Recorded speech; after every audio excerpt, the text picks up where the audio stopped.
he just expressed himself through the double bass. He found ways of doing things on the double bass that no one had even dreamed of before, just because he had all this music inside him that he wanted to get out. And he was obviously a completely different person when he had a double bass than the rest of his time.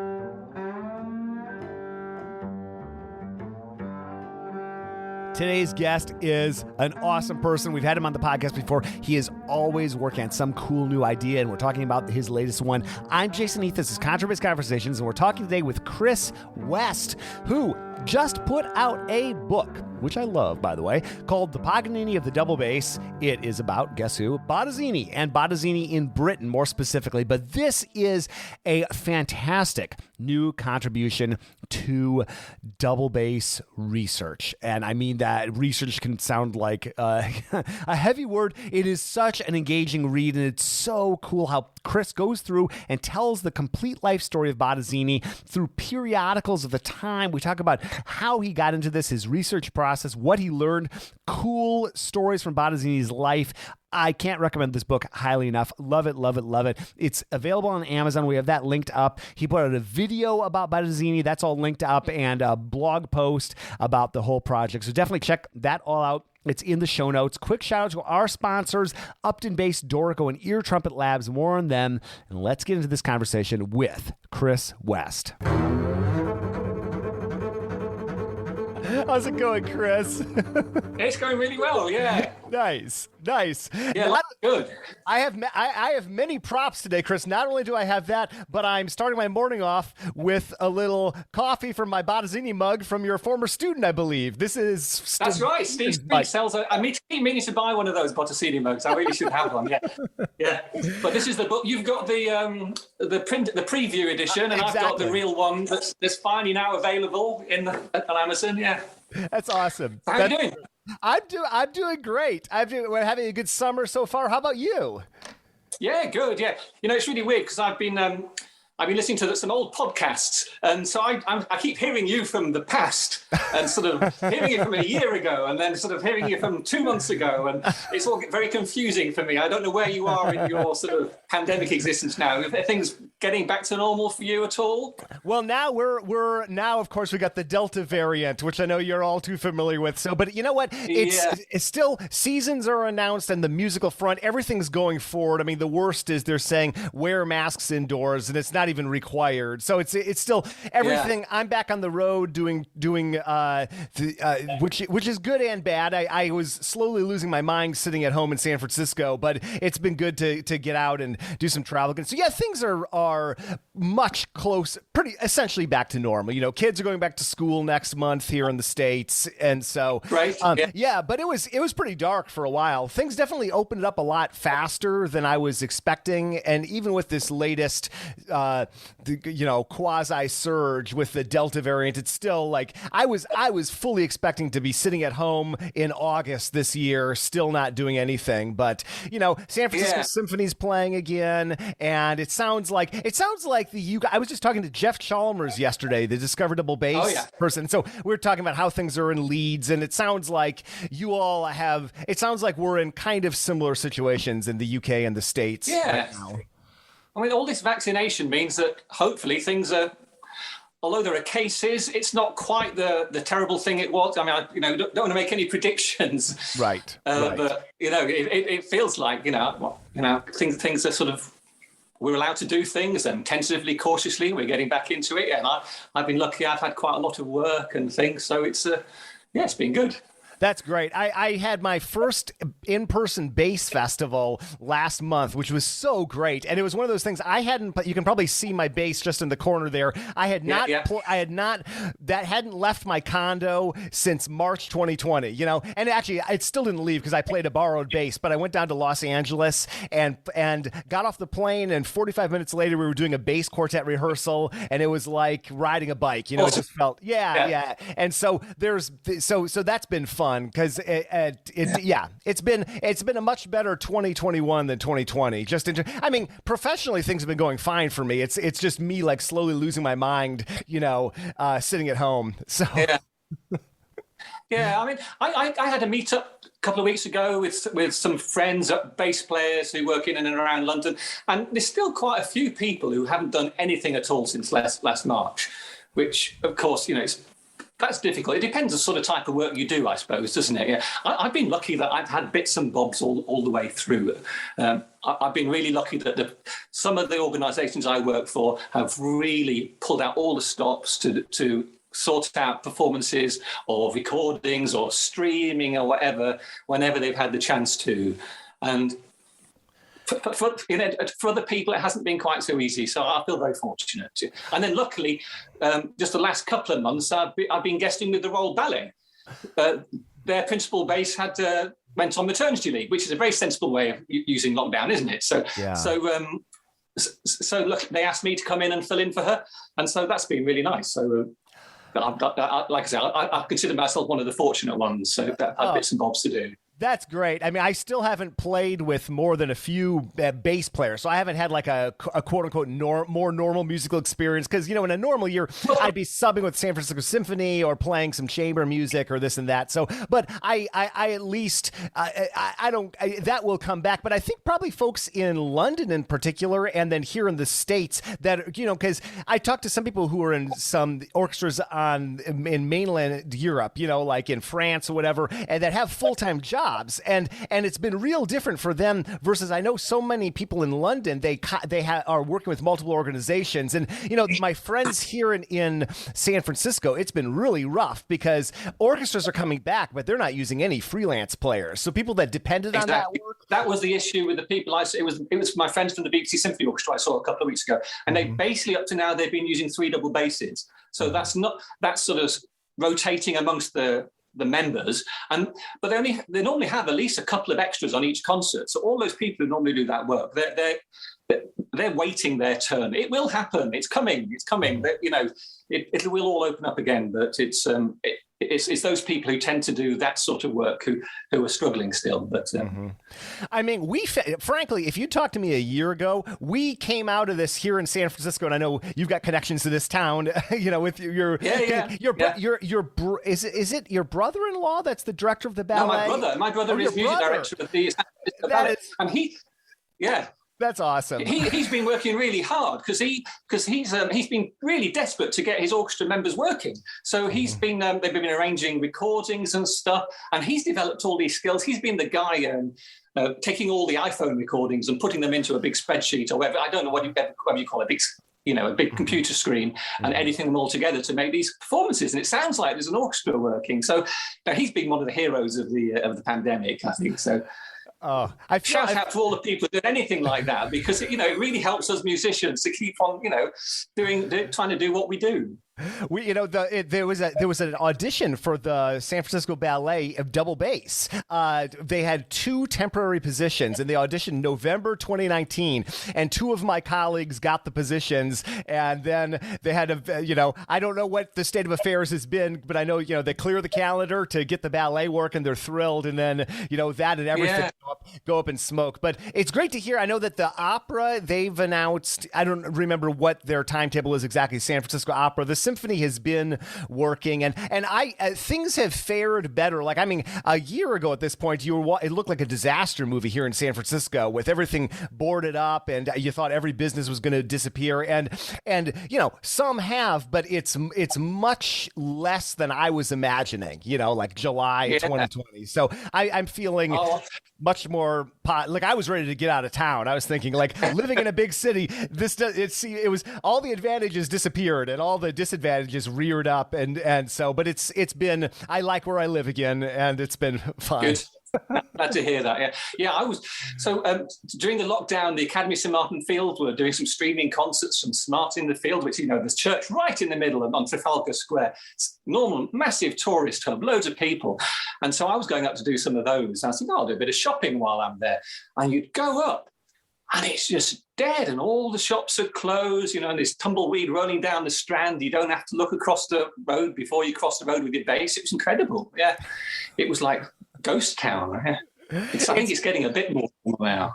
Well, here they finally started running the cable cars again. They still haven't let people on, but next I believe in August, they're actually people are, and that's like one of the most iconic. Like you go to San Francisco and visit it, they don't have the cable cars. That's like a real that things are still weird. So it's been nice to hear those. I live in the neighborhood with all the cable cars, so you hear like a month ago, I heard the tracks kick up again after like a year of not hearing them, and now every day I see they have to retrain the whole cable car operator staff, and so they've all got what they did. I don't know. I'm sure some regulation. I'm sure it's not. They don't need like a month of training, but it's nice to see that, and the tourists. I mean, it's been as busy as I ever remember it here in terms of tourists. Like I was just out walking my dog before we hopped on here, and a year ago I was the only person out, and then but Fisherman's Wharf and everything, it's all people are definitely here in the States at least out and about.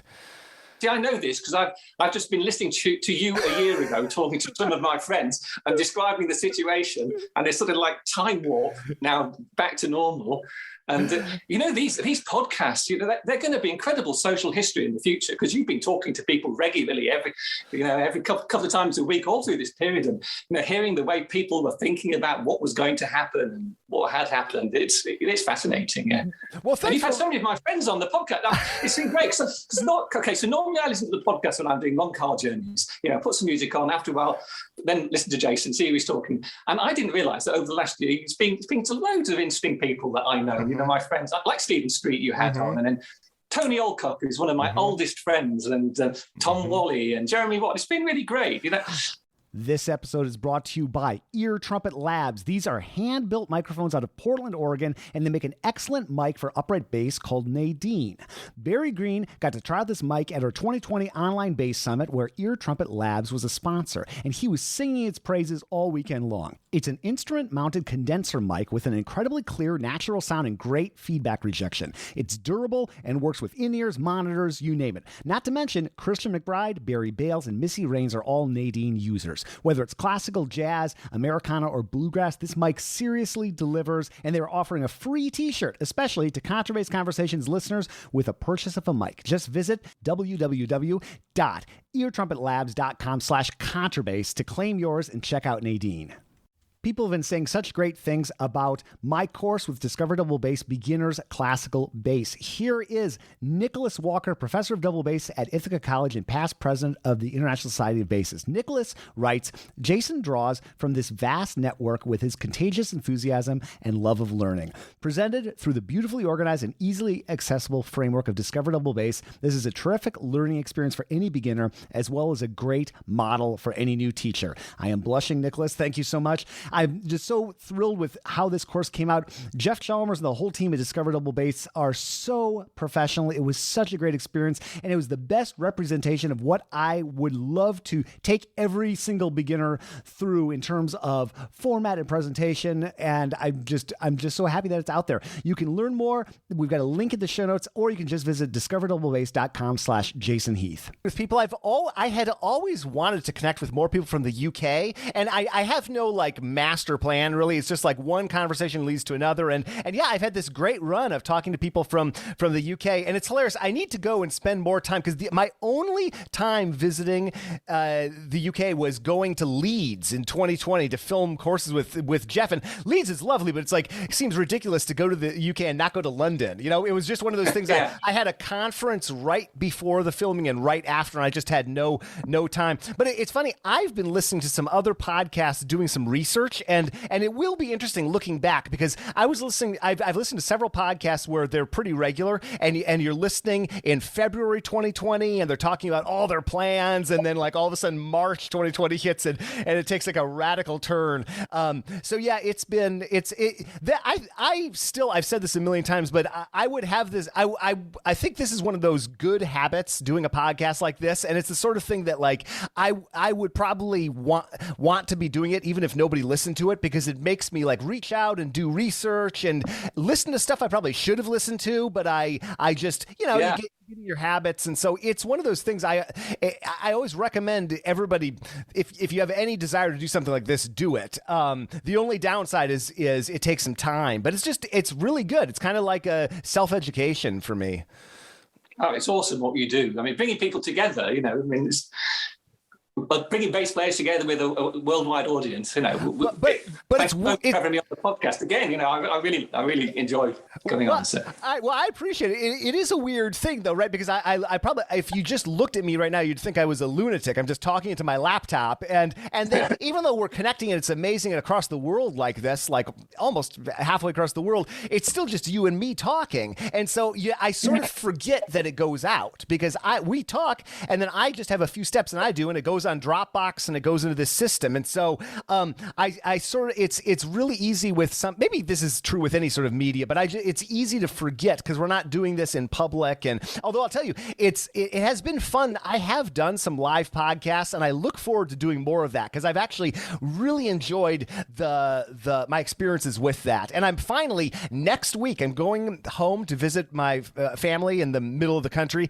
and I'm going to do my first in-person podcast again since I think February 2020. It'll be great to like sit down with another person in person. I mean, obviously Zoom or Skype or whatever. I'll always do this because it's so much. It would just be so much harder to connect. But I'm looking forward to getting back in person and doing more of that. Yeah, great. Well, like whenever you come to London, you must come and see us. Got somewhere to stay. Don't. I look forward to it. I can't wait, and I will be there. I'm trying. I think I'm probably gonna just not go out of the country till 2022. I was thinking about going to. There's this Dutch double bass festival in late October this year, and I would love to go. It'd be an excuse to just fly to Europe and then to spend a couple weeks. But I've got a lot of travel on the calendar already, and I'm just thinking like, I might just wait a little bit. It's probably only going to get easier, and I know that like I was talking to Jeff Chalmers yesterday, like he's trying to get to the States this fall and he has to quarantine. I think he can't fly to the States from the UK right now, which is bizarre because I think we can fly you're there. not allowed to. Yeah. What's up with that? It's our ridiculous, but so I think he's debating right now actually flying to Mexico, staying in Mexico for 2 weeks, and then you can fly from Mexico into the US. So it's just like, that's a long way of saying I really want to get on the road and do some foreign travel again, but I might just wait a little longer and I just don't want to get stuck and have to quarantine if things get worse or something like that. So exactly, yeah, you don't know what's going to happen. Yeah. Well, so you know a lot of my pandemic projects because you've been listening to the podcast, but one of my pandemic projects, which totally relates to this awesome new book, is I went through this period of doing these like goofy bass history videos that I tried to do my research but make them kind of dumb too, and so I did. Yeah. In doing that research, I realized how quickly I would run out of resources. I was looking up. I did a video on Bottesini, and so I was doing some research. And I watched it. It was great. Well, thank you. But I found some good articles that had been written going through Bass World. I found some things online, but I found I kept coming up short. There wasn't as much as I was expecting there to be, and I bought some other books and everything. And what you've done here is incredible. So this is one heck of a pandemic project, Chris. It's really incredible. Like how did you even? Because I've never done anything exactly like this, but I've done some research and tried to synthesize some things. And this is one heck of a project. Like when did you get the idea for it? And just maybe talk through like the process of starting to do this research. It seems like a massive project. It was, yeah. It was an obsession really for the year we weren't doing anything. Yeah. So I've always been very interested in family history. I research. I've always sort of like looking to see what my ancestors were doing. And someone bought me a subscription to the British Newspaper Archive. And so I was looking up on there and seeing if my any of my ancestors ever got a mention in the local newspaper, and occasionally you'd see the report of their marriage or something like that going on. And that was nice. But my ancestors haven't done very much. So they didn't feature very strongly. And so I thought, I know, I'll have a look, see if there's anything about Bottesini, see if I can find a review or something. And so I put Bottesini in the search panel, and there were like 8,000 or 9,000 entries for him. And you just didn't know where to start. And for me, that was a real shock. I mean, I know we've all heard of Bottesini, Most other musicians, I only heard of Bottesini if they've got a friend who's a bass player. And certainly the general public who listen to concerts haven't the slightest idea who he is. So I was really surprised to see that he was such a massive figure that he featured so strongly. So I started dabbling around, looking at some of them. Some of them are adverts for concerts, some of them are reviews, and just seeing what came up, really. And I thought that was quite interesting. And then one thing I was interested in, I wanted to know about his pieces, because we play all these pieces, and I didn't really have a clear idea about when they were written, or, if you play Mozart, you have a very clear idea whether you're playing a bit of early Mozart or late Mozart, or any major composer. I didn't know what was early Bottesini or late Bottesini, so I was trying to find out when some pieces were written. So I was just doing that and entertaining myself and learning quite a lot doing that, but in a sort of very disorganized way. And then what happened was Jeremy Watt, who you know, who's a big project guy, he suddenly got into it and said, look, hey, we're not doing anything. Let's start a double bass magazine. Would you like to write something for a double bass magazine? Because Jeremy used to play in my orchestra at Glyndebourne. He was one of my section at Glyndebourne when he first moved over from Australia. And now he's got this job in CBSO. He said, yeah, what do you want to write about? I said, I'll tell you what I'll do. I'm going to write an article for you about Bottesini in Britain.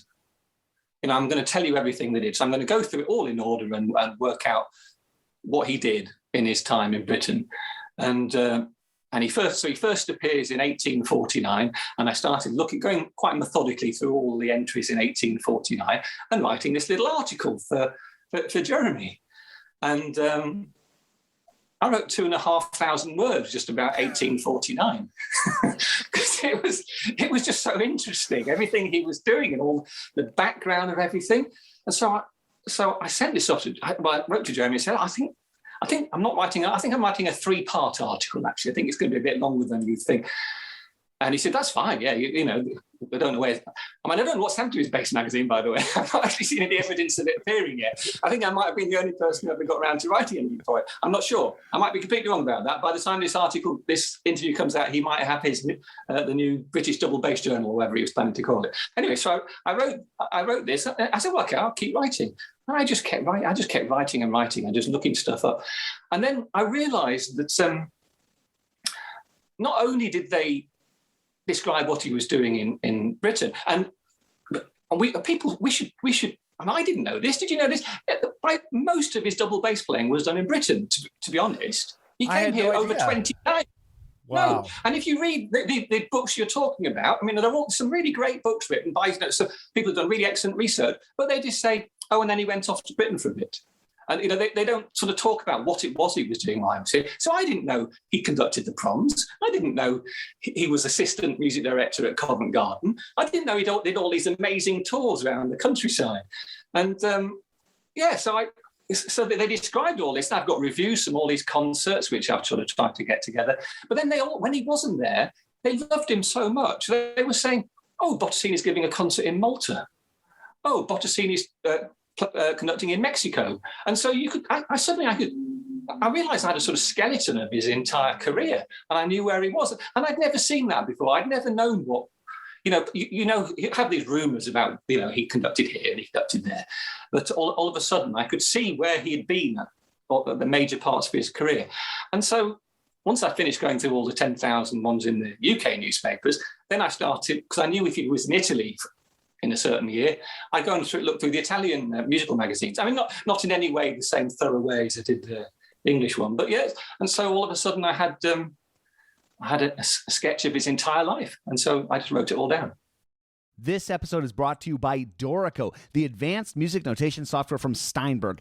And one of the coolest things about this piece of software, there's so many things, but one of them is their popover option. And it has sped up things so much for me when I'm working in scores. Here's Senior Product Manager Daniel Spreadbury on how popover mode works. There's like hundreds of notations that you might want to create, and trying to remember what to type, is it Command Shift Alt, Vulcan Death Grip 7 for this particular notation. But the nice thing about a popover is all you have to remember is the letter of the thing you want to create. So D for dynamics, T for tempo, M for meter, K for key signature. It might seem like a simple thing, but you would not believe how much that has sped up my workflow. And I'm not even really a composer. I do a lot of arrangements, I do a lot of exercises, but it has taken my workflow probably at least up to 5 times faster.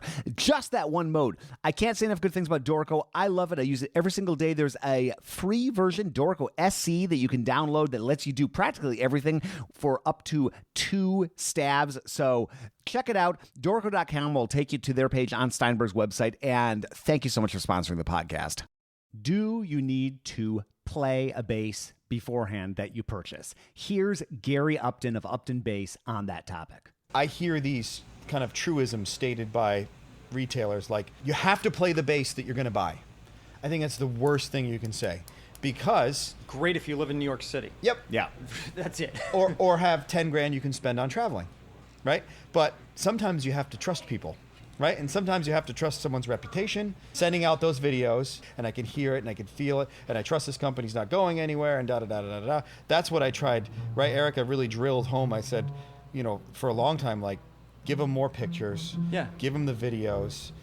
Give them everything they need to make a decision. The reputation of Upton Bass is stellar. People know, like, and trust them through all the great content they've put out online and through time and time again delivering on their promise of quality and consistency no matter what level of bass you're purchasing. Learn more at uptonbass.com, and thank you so much for sponsoring the podcast. It's incredible. I love figures like Bottesini that were so popular in their time, and then there's some that's just like vanished from the general public consciousness. We bass players, I mean, he's one of our main composers, obviously, and he has a huge influence. But don't walk up to your average violinist and they're going to say who. It's like when my wife talks about the harp composers. I'm like, who? Oh yeah, I only know them because my wife plays harp and there's a stack of books over by the harp. But yeah, it's so fascinating. And I just can't help but think, what was it like doing all that? And I find it so fascinating, the idea of traveling around in general as a person or a musician, but then also carting a double bass for all these concerts in this era. You're like, early on in the railroad era, he's in Havana, and I'm thinking like, boy, Havana in the mid 19th century, and it's just what a fascinating career. Well, the railways had just been invented, hadn't they? When he first arrived no one could have done what he did before that happened. And you sort of get a bit of a hint of it. I found this ancient book written by Bottesinis Manager, The Enterprising Impresario. And it was such a fascinating description of one of these tours. I actually included a couple of chapters from it in the book. I mean, I think he's a really funny writer, and he tells all these funny stories about them traveling. But he talks about Bottesini turning up. It's always porters, aren't they? That's the thing, though. It wasn't quite the same in those days. Mm-hmm. Now, if I turn up at an airport with a bass, I have to lug it myself. I don't suppose he ever had to carry it himself. He just paid someone a couple of shillings to lug it from the cab to the railway, maybe. So it wasn't quite the same thing, And then someone else would take it from the railway to the hotel, and I don't know. It was just, different sort of life. It's just so crazy. Something that was just invented. It's like if you think when commercial airlines just got started, and then you're immediately a few years later, like on it with your double bass. I love, and there's so much in here. This book's going to get a lot of use for me in bass research in general. It's just an entertaining read regardless. And I love these interviews, actual interviews with Bottesini. You're actually reading Bottesini's words. How cool is that? I know. I couldn't believe that when I came up. And they're local newspapers. Some guy just suddenly decides to turn up at Bottesini's hotel and ask him a few questions. Yeah.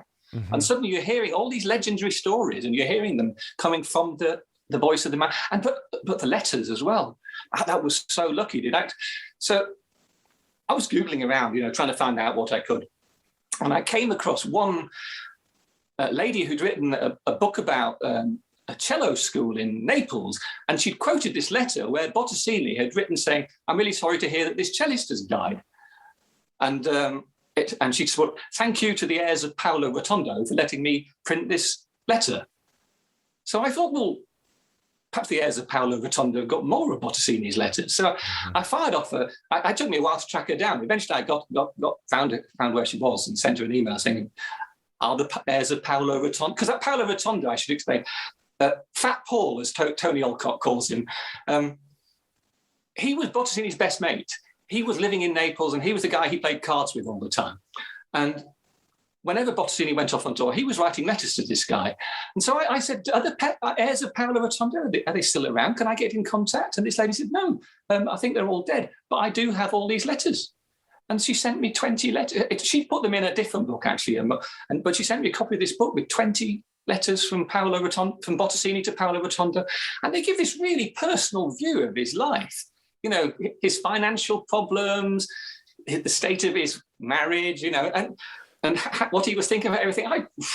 And so that, for me, that just put another layer onto the research, and suddenly you were finding out what he thought about what he was doing. Well, the financial thing is really interesting because you've done way more research than me. But what I've done led me to think that, or my understanding is he earned a decent amount of money during his life, but he was very free with his money, right? And he would lend it to people. Yeah. Am I getting that right? Is that yeah? Absolutely. I mean, he just couldn't handle money at all. He didn't.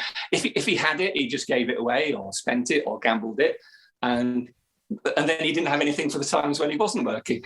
I do have a certain amount of sympathy with, because you can. Because at the start of the book, I sort of started trying to translate money and sort of see what it was in terms of today's money or in terms of other countries' money.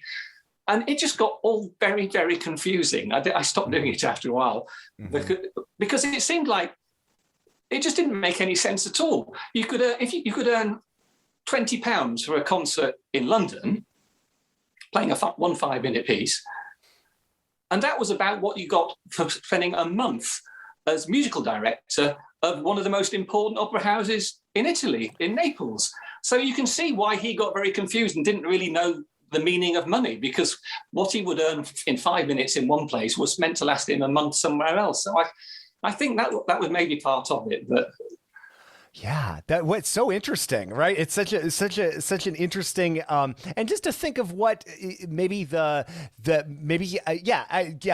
can see how that gets real confusing as you start to analyze it. And then what a different time for being in an orchestra or conducting an orchestra or anything like that too. And then again, I keep coming back to like, what must it have been like? Because wasn't he working? Had a conducting position down in Argentina too, I think. Wasn't he in Buenos Aires at some point? Yeah. Mexico, Havana.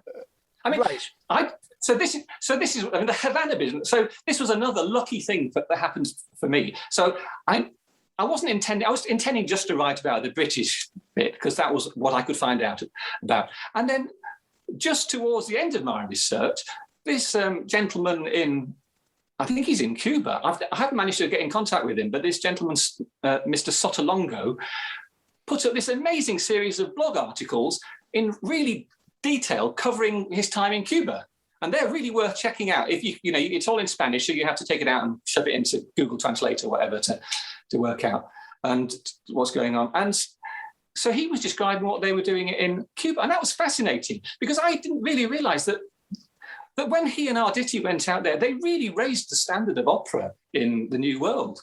You know, that did as much to.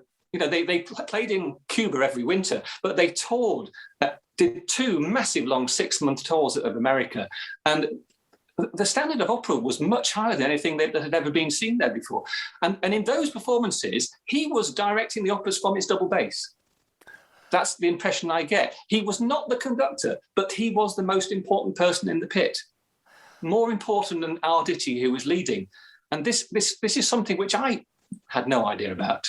Yeah, because we didn't, you know, conducting hadn't really been invented. It was only when he came over to London that he saw that, oh, this is what happens here. This guy waves his arm around. Nobody does what they say. They didn't have that at that point. Right. That's such an interesting point. I didn't even think about that because when did conducting become a widespread thing? It was during Bottesini's lifetime, right? It was So it was happening in the 1840s in England. People were starting to do it. But he was on the other side of the world. He was sort of not really up to date with those developments. And maybe that's not what happened in Italy anyway. And so yeah. And if you look at that advert, I put an advert in the book from that was in the Italian music press for when they're going out to Havana. And Bottesini's name is in the biggest letters. And he's not just the principal double bass, which is what I thought. People always say, oh, he went out to be principal double bass in the orchestra. He was in charge of the orchestra. And the reviews say that. The reviews say, Bottesini is the big gun. He's the one in charge. And Arditi has to do what he says. Yeah, so that was really interesting. But then, of course, when Arditi then became a conductor in America, and when he came back 10 years later, he got the big job in London conducting one of the opera houses, and Bottesini didn't. And I've no evidence for this, but at that point, Bottesini just never came to London again, which I find really surprising. You'd think if your old mate suddenly turned up in London, that'd be when you want to go and spend time there. But he never came back after that appointment happened, but for a good 13 years.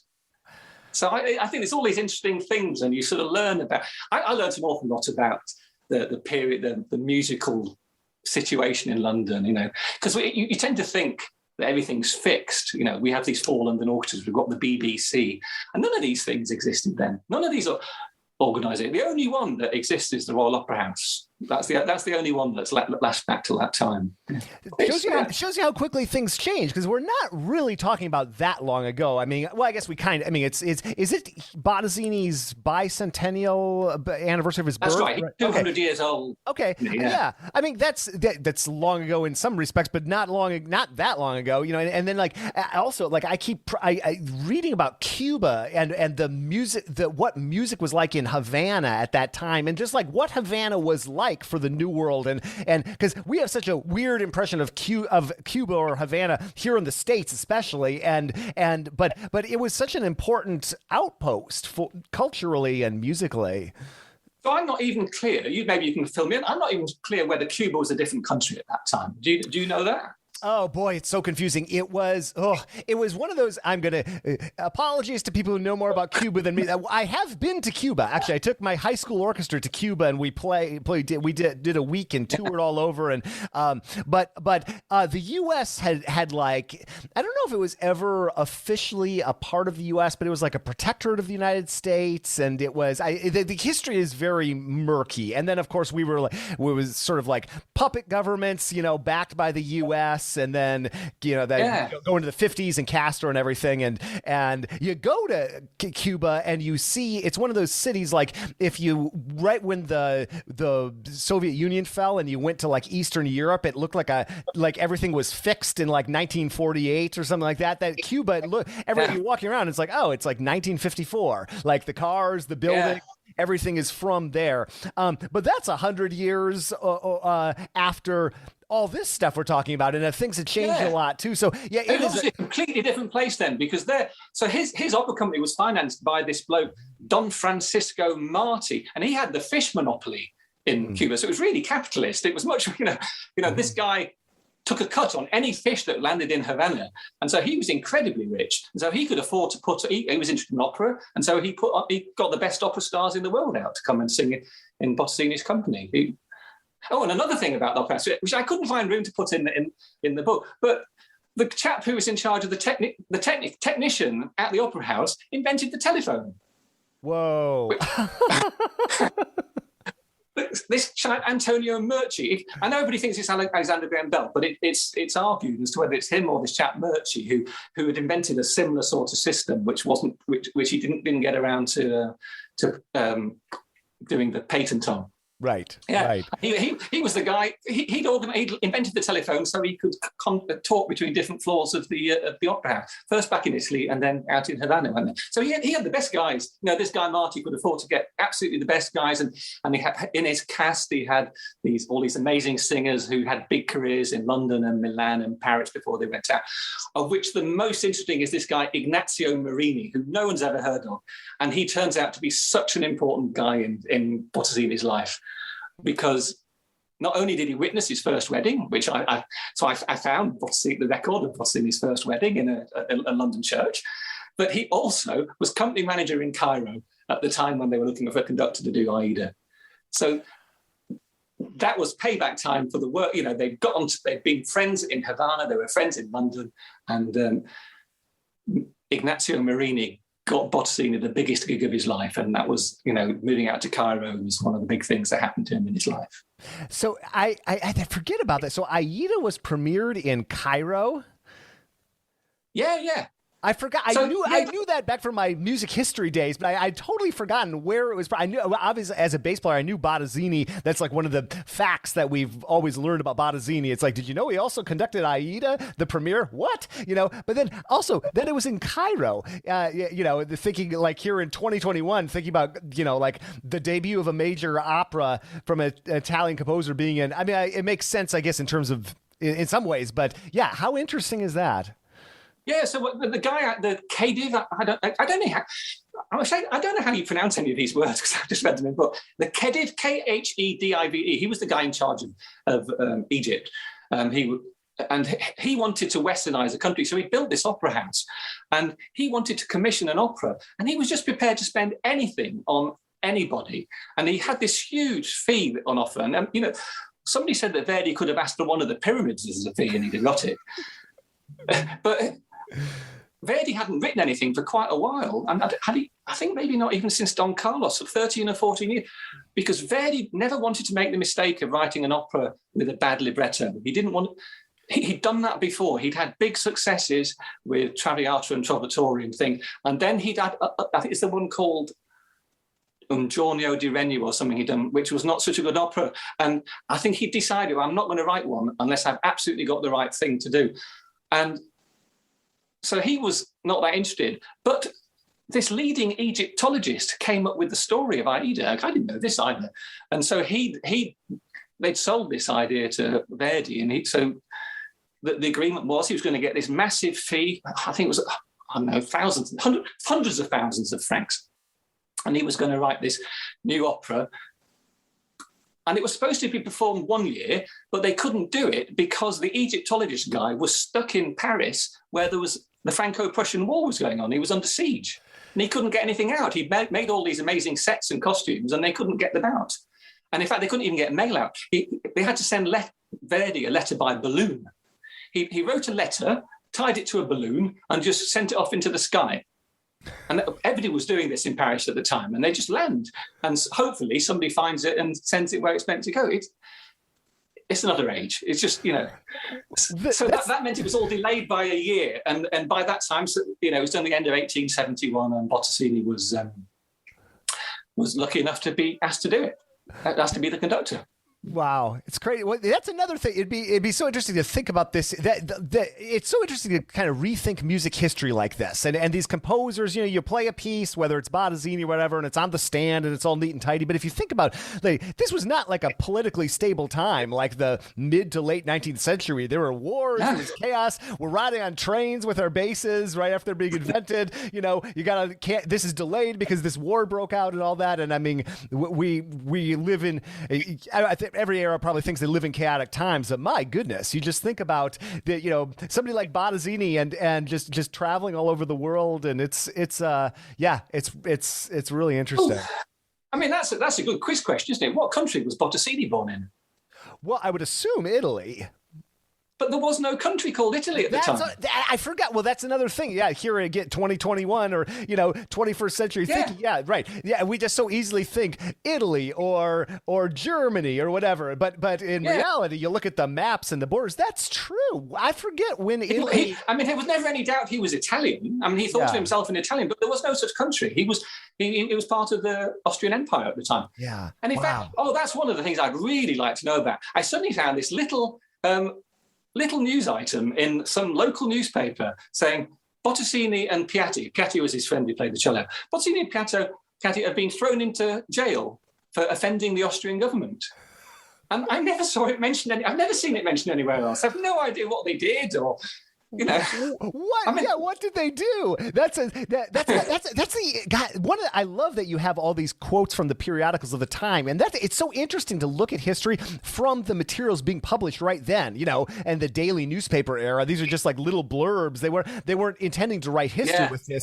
You have assembled it to create this, but it's really interesting to just hear the words of the day and something that offhanded. Yeah, what the heck did Bottesini and Piatti do? Right? Question. What do you do? Sing a song, play a piece in a sort of anti-Austrian way? I can't think what it was they were doing. But anyway, and they obviously got away with it because he was back performing before very long. Yes. Well, it is interesting seeing all that.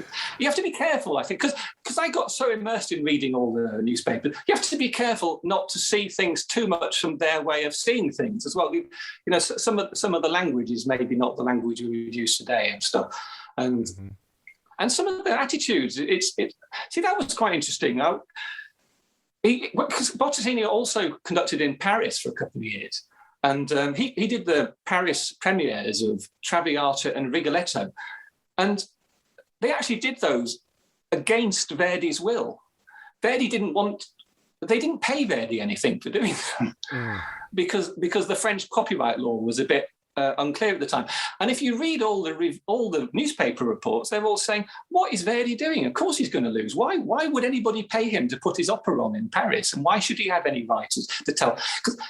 And of course we wouldn't. And so you write all this down, and you think, well, actually, that's not how we think these days. If you've written a piece, you're entitled to decide whether it gets performed somewhere, and you're certainly entitled to be paid for having put it on, aren't you? I mean, right, that's what we think. But even if we fast forward 70, 80 years to like Toscanini's time, you know, and like think how different things are between that time, which that's about 100 years ago, give or take, from now. You know, like the musicians and the dictatorial. But you've probably listened to that you know, cringe-inducing footage that floats around the internet of Toscanini yelling at the double basses, and just think like, what must that have been like to actually be there, and things that would never fly. Like we would never accept that. But yeah, it's interesting the point about the composers, and one these days would just, of course, you get paid for all the times your piece is played. We just think about that, but not necessarily. And I suppose with American copyright law, it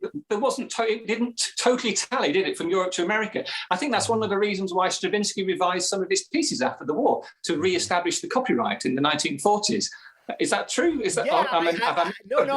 I believe you're right, and that's another aspect. There's so much. So once you get into music history, can be so much more interesting than whatever book I got when I was. I'm sure the book was fine, but back in the university. But you think about like why composers did something like that, right? I don't remember exactly with Stravinsky, but I know composers have done that to get around copyright law. And you know, you go back to Bottesini's time or any of these people, and it's so. Or we could go earlier and look at Beethoven or somebody, the composer / performer / impresario, you know, I mean, these musicians were really doing it was just so different. This wasn't an era necessarily where you just played section violin in an orchestra and got your salary and walked home, right? You were doing everything, and it's just kind of interesting to think about. Think about this is how so many musicians made their living. It's like they were kind of getting the whole thing going. So with Bottesini, I think I knew that at that time they had all these concerts where loads of people played and you just played for 5 minutes. And I thought, oh, so that's how it worked. You know, that's how someone managed to be a double bass soloist at the time. Because you only had to play for 5 minutes. You didn't have to keep people's attention for the whole evening. So in my mind, I had it, obviously he was really, really good, but that's how, that he'd play for 5 minutes, and there'd be a pianist and a singer and a violinist, and everybody would have an evening's entertainment. But what I was not prepared for was all these reviews that say when Bottesini played, it just completely overshadowed everybody else. I think he just must have been an amazing player. And if only we had footage from that time, right? And because if you think, like, there must have been good violinists and singers and pianists, and that to overshadow to that extent. It's like, and I think people and you think about the gear he was playing, and we know the bass that I believe it's a Testore bass, but whatever that is obviously a nice bass. Yeah. But like, you think about the gut strings, and you think about it's not like we have modern luthier standards. And then he's going to all these crazy places. He's going to like South America. I'm sure he had no bridge adjusters, So it's like how, to as a bass player be so obviously stand out like that. I mean, boy, I wish we had some sort of recording devices from that era. Well, I mean, the frustrating thing is that so many of the people I'm talking about in my book did survive into the recording era. You know, he's working in concerts with Adelina Patti, with this trumpet player, cornet player, Jules Levy and stuff. And some of the singers, the singer who sang in the first performance of Ero e Leandro, Bottesini, there were recordings of him. And Bottesini, you know, the recording had been invented. You know, he lived 10 years after the invention of the phonograph, but we just don't have it. It's tragic. I would love to hear him, because I think the thing about him is I think he just really was an absolutely great musician, and just what he had to speak through was the double bass. So he just expressed himself through the double bass. He found ways of doing things on the double bass that no one had even dreamed of before, just because he had all this music inside him that he wanted to get out. And he was obviously a completely different person when he had a double bass than the rest of his time. Because as you've read this, you know, there's quite a few people talking about what he was like. And, you know, as a conductor, he wasn't that demonstrative. He didn't like telling people what they were doing wrong. He wasn't this big. And when he's traveling on the train in that little bit, when he's just talking about his time, he sits on his own. He's not the one. He's not the life and soul of the party. But stick a double bass in his hand, and all of a sudden, like I say, he overshadowed everybody. He was the big star. And I mean, this quote. I mean, I put this on the back of the book. The performance of Signor Bottesini produced as powerful a sensation on the audience as ever we remember to have witnessed in any theatre by any performer. And these are people who had seen Paganini. It's incredible. Right. So for me, I just love doing all this research and digging into it and finding out, you know, how good he really was. You know, it really. My esteem for him has really risen. And in the end of it, I did manage to do what was the thing I'd set out to do. I have worked out what order all the pieces were written in. And for us now performing, I think that's something that we can use, you know, to know what is early Bottesini, what's middle Bottesini, what he played at the end. Because I don't know, did you play much Bottesini when you were a kid studying? I did, but my primary teachers weren't as into Bottesini as some others. But I've played my fair share, and you know, but maybe 8 or 9 pieces total. The concerto plus. That's a good, isn't it? But for me, when I started, the ones I got to know first were all the ones that Rodney Slatford printed in his wonderful York Complete Bottesini. I bought all those, and anything that Rodney produced on Bottesini, I went out and bought. So that was my starting point with Bottesini. But they aren't the early pieces, and they're not the pieces he became famous with, because those are the ones that had already been printed, which Rodney didn't bother to do. And I didn't know that. I don't know whether that's a well-known thing. So the things that, well, basically, he started off just playing Sonnambula and Carnival of Venice, and that was enough to make him world famous. And those are printed during his lifetime. Well, I love that you put that together. That alone is a tremendous resource for bass players. And speaking of the research, that was something I really wanted to ask you, because I've done a few projects, not this ambitious, where I've tried to synthesize various things together. I did this project back in 2016 where I took audition-related clips from all my podcasts and put it together, and it took me months. So how do you, as a researcher, how did you do this, like, technically? Like, you had access to this great archive. Were you just using Word and putting different things in, or did you start outlining things? Like, how do you take all this stuff that was never meant to be something cohesive and put it together? I think everybody's got a little different process, but how did you did a narrative start to form in your mind as you were putting all these things together? Did you start just grouping things chronologically, or how the heck do you, and that's something that I think people have ideas for big projects and most of them don't come to pass. And I think one of the reasons is just the complexity of it. So how did you even approach, sifting through all this and starting to form what I am now holding here? That's a really good question. I'm having to do my own time warp now to take myself back to Chris a year ago and think, how was I doing this? So this British newspaper archive was definitely my starting point. I could search by date. So started off just looking for everything in 1849, month by month, made a few notes, wrote a chapter.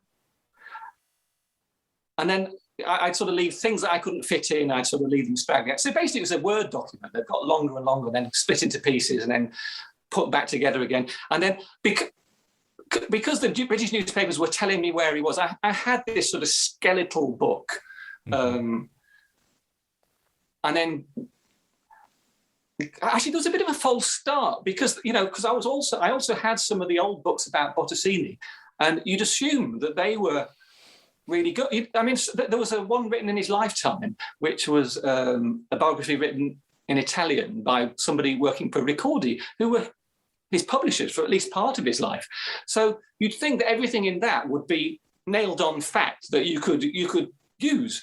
And so that was in my book. And then gradually I realized that guy really did not do his research properly, or he was relying on somebody's faulty memory or something. But he just basically made up a whole load of dates which weren't right. So my skeletal book had a lot of changes, and I'd gradually replaced the bits that came from this originally, because I thought, I'm not going to put that in until I've really found it somewhere contemporary. I'd started off thinking that was contemporary, but I thought it's just not. It's not reliable. So I just had to go and find German music magazines, Italian music magazines.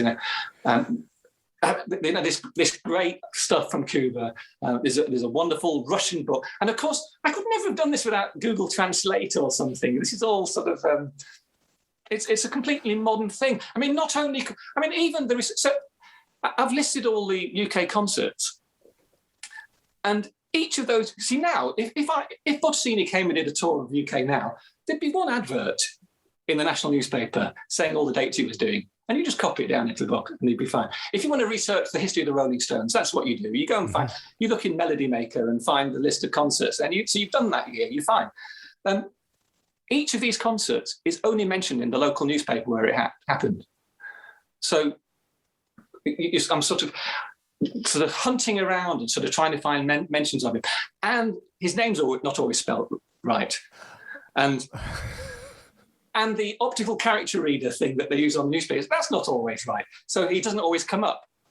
So one of the he's usually called Signor Bottesini, and occasionally the S and the R are misinterpreted as B's, and then he comes out as Big Knob Bottesini, which I really like. But if Bottesini comes out wrong, you don't come across that entry, so you only come across it if you then. So by the time I was getting really into it and really sort of desperately trying to find these last few dates, because he worked every day of the week. If he was on tour, he worked Monday to Saturday, and so if there was a gap on a Wednesday, I was determined to find out where he was. And so I was having to search on the people who I knew he was on tour with and see if they'd come up. But how did I get started on this? Well, just talking about the complexities of research, and I mean, you're making me think about like how easy it would be to research the Rolling Stones, tour dates. Like not only are each of these just mentioned in the local paper, think about how complicated it must have been to book all this stuff too. This is in the letter writing era, so how to organize a career back at this time, and I mean just the complexity of the logistics. Well, I think those guys. I mean, they come up. Those guys, they're called Kramer and Co. Were his agents, and the Beals, and they feature in the book because they're important people. Yeah. I mean, they brought Liszt across. They brought all the famous artists, and they were inventing a way of presenting music to the public, which no one had ever done before. And then this guy Julian's really important. Again, I don't know if it's Julian or Julian or whatever how you say it. This French conductor who started the proms in Britain and invented the orchestral tour, and he gave Bottesini so many opportunities, and they were just finding a way of reaching audiences which had never been reached before. And Julian also came to America. He did a really important tour of America in 1853, which he brought Bottesini on. And again, it transformed orchestral playing in America, I believe.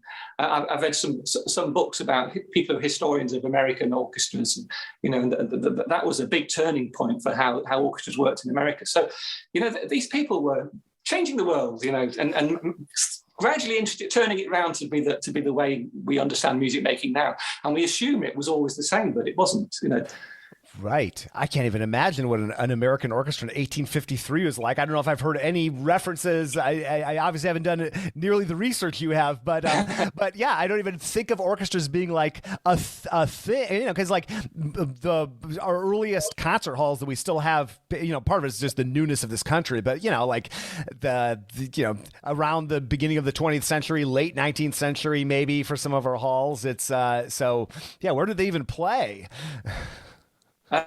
Castle Gardens. That's sort of still the tip of Manhattan. Okay, they were playing. Also, because New York wasn't really there. New York only went up as just only didn't get as far as Central Park, did it? In those days, it was, and they went to Boston and Philadelphia. I don't know where they played, so Julian bought, along with Bottesini and a couple of soloists, he bought 25 British musicians and filled the orchestra with local Americans. There was already a Philharmonic Society in New York. I don't know whether that's still the New York Philharmonic. I don't know whether that's a continuous thing. I don't know. I know the Philharmonic Society in London is not the Royal Philharmonic or the London Philharmonic. That's a separate thing.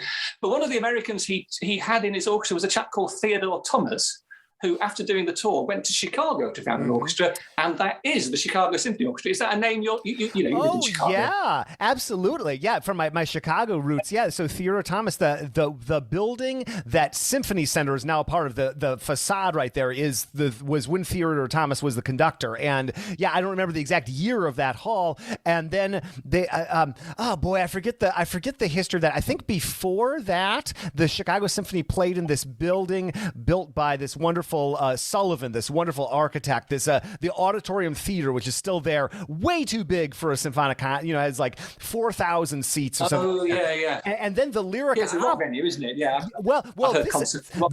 This place is now it's like musicals go through there and everything, but it's this gorgeous hall. And then the Lyric Opera went into that place, and then they built a hall for the Lyric Opera in Chicago, and then that hall but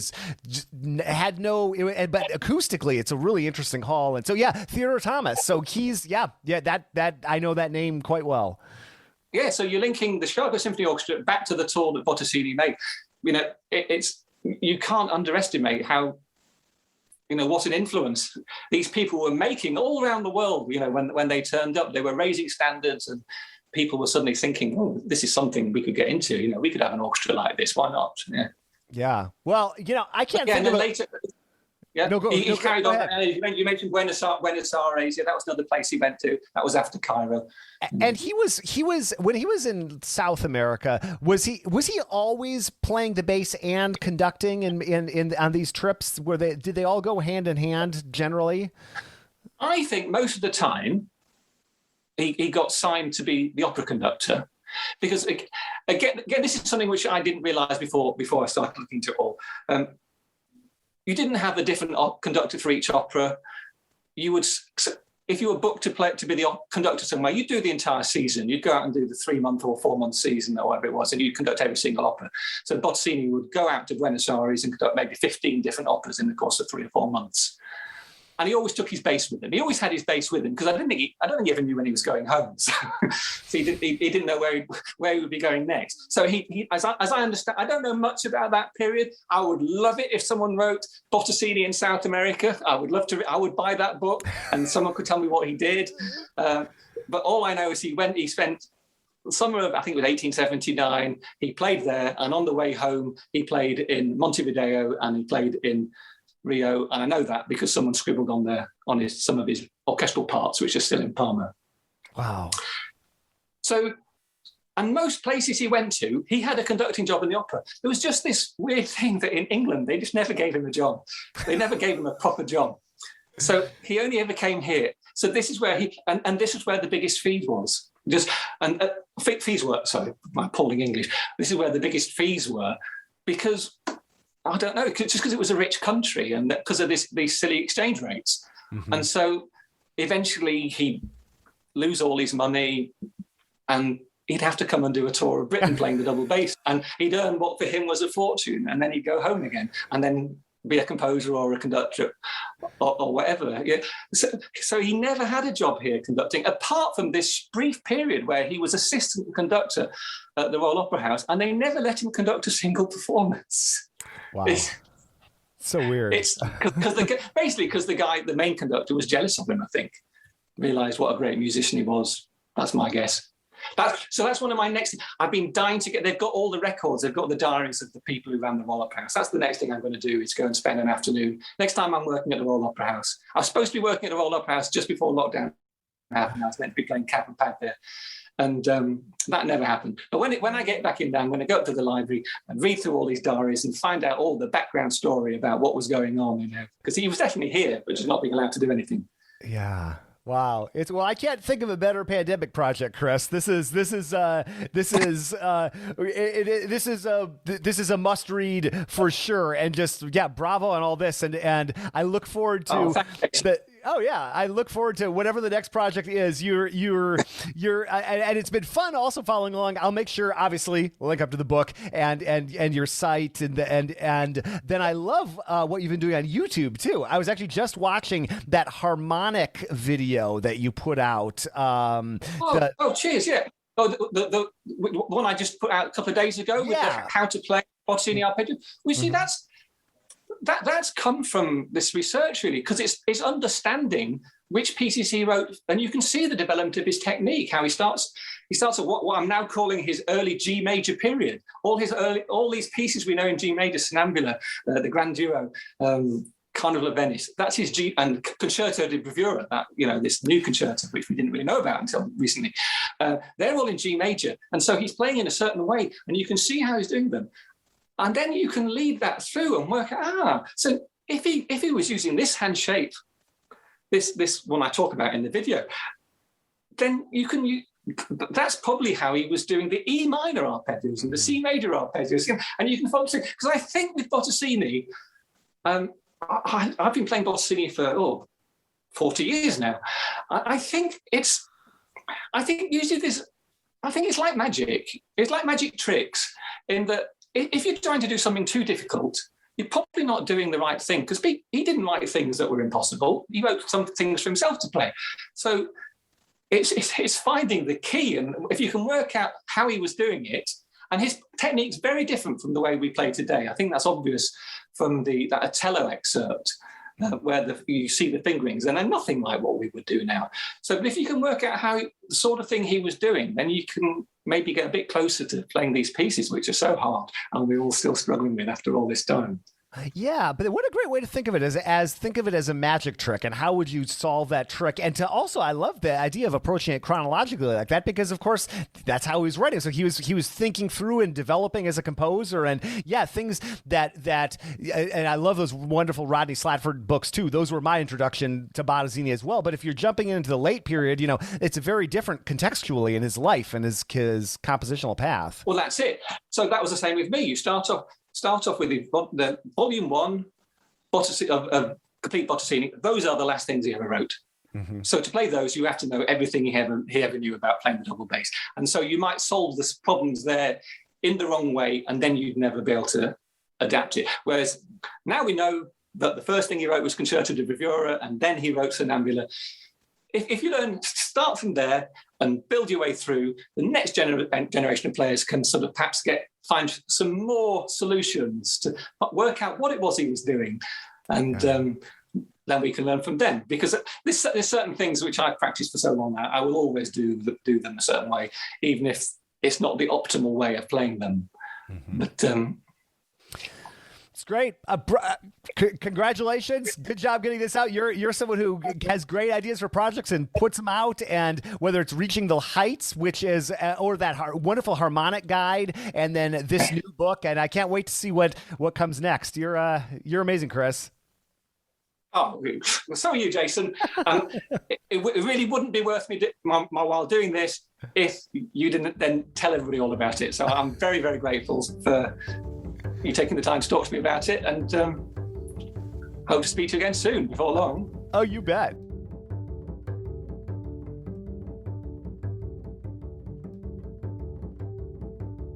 Chris, you rock. Folks, check out the book. It is fantastic. Available on Amazon. Just search for it on Amazon. We've got it linked up to in the show notes, as well as Chris's website, this great video about Bottesini arpeggios that we talked about. And yeah, I love what Chris does. He's got a few titles available for sale in our sheet music store, doublebassblog.org/music, or just check out the links in the show notes again.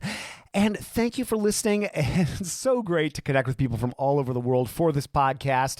And it's something that has been quite therapeutic for me during the pandemic with all this stinking isolation that has actually gotten much better in 2021, honestly. But to connect with people like Chris and see what they're working on, it just makes me so inspired and motivated and wanting to work on my own projects. And hopefully this podcast does the same thing or a similar thing for you. Wherever you're listening to this, whether you're on a run or doing the dishes or walking the dog, those are all times I listen to podcasts. Maybe you do the same thing. Driving, long trips. I know that people listen to batches of these. So if I'm accompanying you on some road trip, I'm glad. Hopefully it's not putting you to sleep. But yeah, thank you for listening. I really appreciate it. We are coming up on what? We're like well into the 800s at this point. I can't believe we've done that many podcasts and there's no sign of this stopping anytime soon. I have no plans to stop the show. I enjoy it. It is one of those good habits. If you listen to for a while, you've probably heard me say this many times, but it's something that I feel like running or reading or anything like that. Doing this show, I find, is a great personal development project. So that you are accompanying me on that project, I am thankful. And if you have an idea for a guest or a topic or anything like that, you can reach out to me at feedback@contrabassconversations.com. I'd love to hear from you. Join our email newsletter. Follow us on social media. We're on all the platforms you're probably on. I don't think we're on TikTok yet, but maybe we'll be at some point here soon. And I think that's it. This is closer number 3 of 4. I record these in batches. So I'm going to close out here. The dog is staring at me saying, please take me out. So I think I will do that and close out by thanking the team who put these together. Michael Cooper, Steve Hinchy, Mitch Mooring, and Trevor Jones. Mitch makes beautiful basses in the Dallas-Fort Worth area. Learn more at his website, mitchmooring.com. I'm your host, Jason Heath, and we will see you again soon for more life on the low end of the spectrum.